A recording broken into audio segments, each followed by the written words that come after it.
चलिए आगे बढ़ते हैं। नूह विधायक मोहम्मद इलियास ने राज्यसभा चुनाव में हुई क्रॉस वोटिंग को लेकर बड़ा बयान दिया है। दरअसल पुन्हाना अनाज मंडी में आयोजित कार्यकर्ता मीटिंग में विधायक ने कहा कि उनका चुनाव लड़ना या ना लड़ना अब जनता पर डिपेंड करता है। साथ ही उन्होंने यह भी कहा कि अगर कार्यकर्ता चाहेंगे तो वो इस्तीफा देकर दोबारा से चुनाव भी लड़ेंगे। वहीं उन्होंने खुद को बीमार बताते हुए जनता की सेवा और क्षेत्र के विकास को अपनी पहली प्राथमिकता बताया है।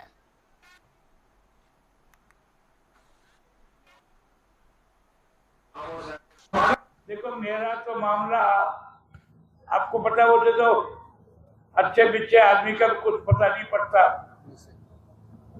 लेकिन खास तौर से मैं बीमार हूं, इसलिए मैं कह रहा हूं मेरी दफा यह आखिरी नुमाइंदगी आप ये मान के चलिए, और तुम्हारे इलाके में पूरे हल्कों में और खास तौर से पुराने से नीचे इस बार जो मुझे समर्थन दिया वो रिकॉर्ड तोड़ समर्थन दिया।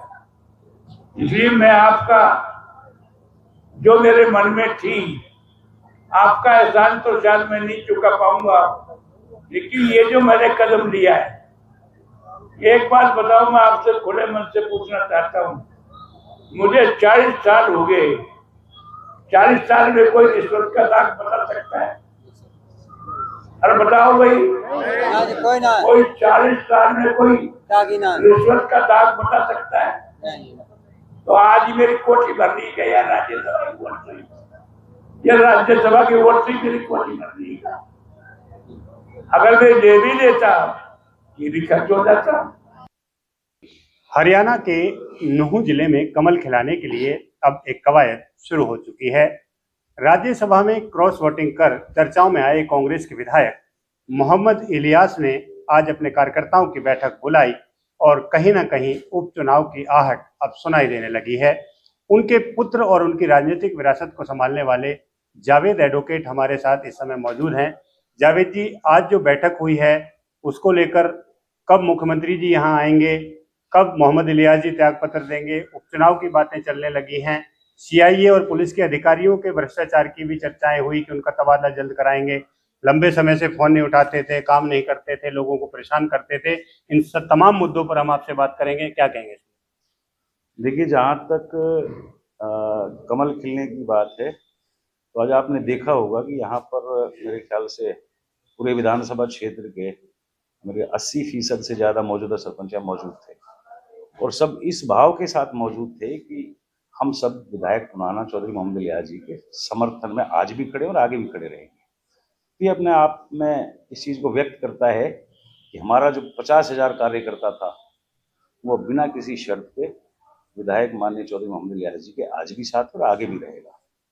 तो इस धारणा की अगर हम बात करें तो अपने आप ही क्लियर हो जाता है कि मंत्री जी जब विधानसभा में या भाजपा के साथ में खड़े होकर इलेक्शन लड़ने की बात करते हैं, तो अपने आप कमल खिलने की जो संभावना है लगभग क्लियर हो जाती है।